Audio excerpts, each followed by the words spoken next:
Right now, in one American state, a river just broke a flood record that had stood for 113 years.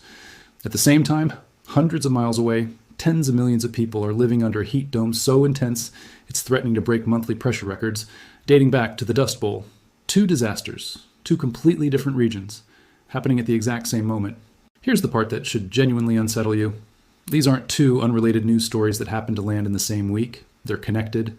The same atmospheric setup causing one is directly fueling the other. So what actually happened in Indiana? What's happening across the South right now? And why does the connection between them matter so much more than either disaster on its own? A river that hadn't moved this high since 1913. Starting on August 11th, a slow-moving storm system parked itself over Indiana and simply refused to leave. Over the following days, parts of the state received more than 11 inches of rain in under 48 hours, some areas closer to a full foot. That's not a typical summer downpour. That's the kind of rainfall, total, that shows up once in 1,000 years, according to meteorologists tracking the event. The White River, which winds through Indianapolis and several surrounding counties, had nowhere to put that much water. In the towns of Anderson and Noblesville, it crested at nearly 25 feet, surpassing the previous record set all the way back in 1913, a flood so historically significant it's still studied by engineers today. Indianapolis Mayor Joe Hogsett called it the city's worst flooding in more than 3 decades.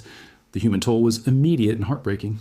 At least 7 people died across multiple counties, several of them caught trying to drive through floodwaters that looked passable but weren't. Firefighters carried out more than 50 water rescues in a single day in Indianapolis alone, pulling nearly 100 people and dozens of pets from rising water. In the small, riverside community of Rocky Ripple, residents who had never even met their neighbors showed up with trucks and sandbags to help hold back the levee, running through the town's own emergency supply and then whatever volunteers could scrounge up on short notice. More than 128,000 homes lost power across the state. Governor Mike Braun declared a statewide disaster, and President Trump approved emergency federal disaster assistance within days. The heat that wouldn't let the storm move now. Here's where the story stops being one disaster and becomes two. While Indiana was underwater, an entirely different weather disaster was building across the South. A heat dome, a massive area of high pressure that traps hot air in place like a lid on a pot, settled in over the southern United States and grew into one of the most intense on record. Meteorologists tracking the upper-level ridge behind it say its pressure readings are projected to break monthly intensity records, in some cases threatening to rival the infamous heat dome of August 1936, during the peak of the Dust Bowl. More than 70 million Americans found themselves under heat alerts as the dome expanded from Texas and Oklahoma eastward across the Gulf Coast and into the Carolinas. Charleston, South Carolina, hit triple digits with a feels-like temperature of 112 degrees. In parts of southern Georgia, coastal South Carolina, and the Florida Panhandle, heat indices climbed past 110, and in some spots even 115 degrees. Overnight low temperatures stayed stuck in the upper 70s across huge stretches of the region, meaning millions of people got no real relief even after the sun went down.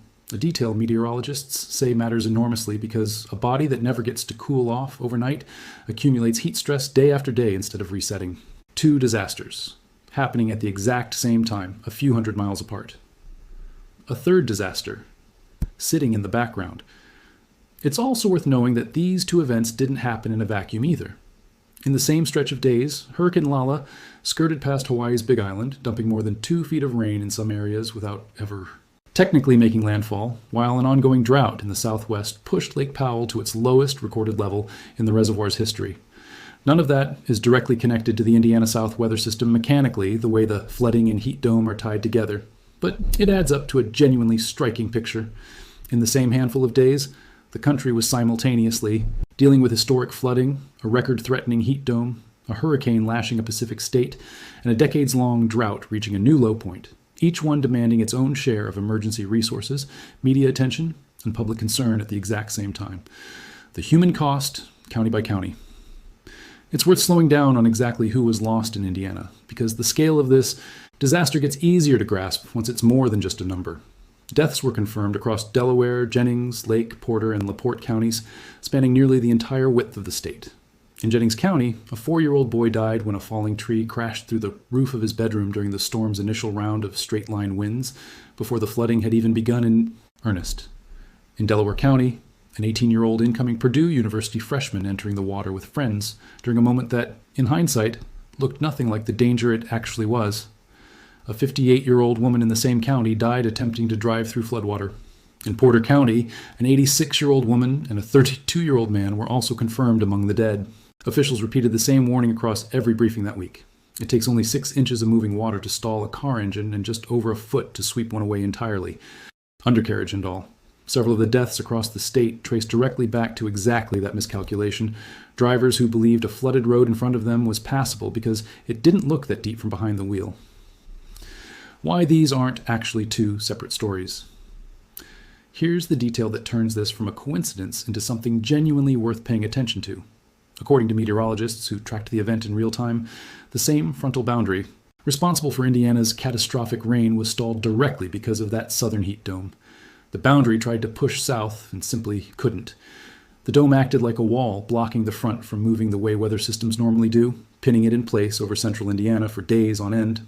Meanwhile, a separate high-pressure system sitting over the Gulf of Mexico acted like a conveyor belt, continuously pumping warm, moisture-loaded air northward into that stalled front. Every time a small ripple moved through the atmosphere, the kind that in a normal summer might produce one afternoon thunderstorm and then clear out, it instead triggered another burst of rain falling on ground that had already absorbed days of water with nowhere left to drain. Meteorologists call this a training effect, storm after storm moving across the exact same corridor. Like train cars, following the same track over and over, each one dumping its load in the same spot as the one before it. That's the disturbing part. This wasn't bad luck lining up two unrelated disasters in the same week. It was one connected atmospheric system, producing catastrophic flooding on one side and record-shattering heat on the other, each one making the other worse. The heat dome kept the rain trapped in place over Indiana. The trapped moisture and stalled front, in turn, were part of the broader pattern reinforcing the ridge of high pressure baking the south. A pattern scientists say is becoming the new normal. It would be one thing if this kind of double disaster setup were a freak occurrence. It isn't. Climate researchers have a specific term for what happened over Indiana, this stalled, repeated storm rainfall pattern known as training.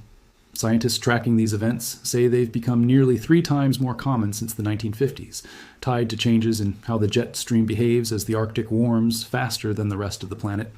A weaker, more erratic jet stream is more prone to letting weather systems get stuck in place instead of moving through the way meteorologists and the public have historically expected, whether that means a rain-bearing front refusing to budge for days or a high-pressure ridge locking itself over the same stretch of country for a week or more without relief.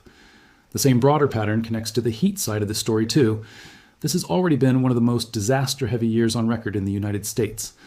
By mid-2026, the country had already logged a dozen separate billion-dollar weather disasters in just the first 6 months, putting the year on pace among the worst since federal record-keeping began in 1980. The average gap between billion-dollar disasters has shrunk from 82 days back in the 1980s to just 16 days over the past decade. Disasters aren't just getting more expensive individually, they're increasingly overlapping in time, exactly the way Indiana's flooding and the southern heat dome did this past week. Emergency management researchers have started using a specific term for this, too: compound events. When 2 or more disasters strike simultaneously or in rapid succession, they don't just add up. They compete for the exact same limited pool of emergency personnel, equipment, and resources, and experts have warned that the country's disaster response system, already stretched thin by staffing and funding cuts at the federal level, is increasingly unprepared to handle 2 major resource-intensive emergencies unfolding on the same calendar days. 2 different disasters, one same underlying danger. It's worth pointing out how differently these 2 disasters actually kill people, because that contrast is part of what makes the pairing so unsettling. Flooding kills quickly and violently, drowning people in cars and homes and rivers that rise faster than anyone expects. Heat kills slowly and quietly through cumulative stress on the body that often doesn't show up as an emergency until it's already too late, especially for the elderly, young children, and anyone without reliable air conditioning. One disaster announces itself with rising water and collapsing bridges.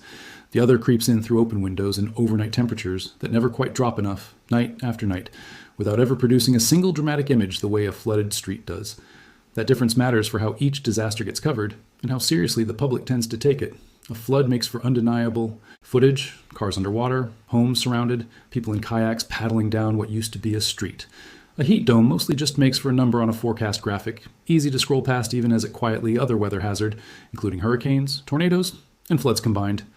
Having both patterns active across the same country in the same week means emergency responders, hospitals, and utility crews are being pulled in 2 entirely different directions simultaneously: water rescue Operations in one region competing for attention and resources with heat-related medical emergencies unfolding somewhere else at the exact same time.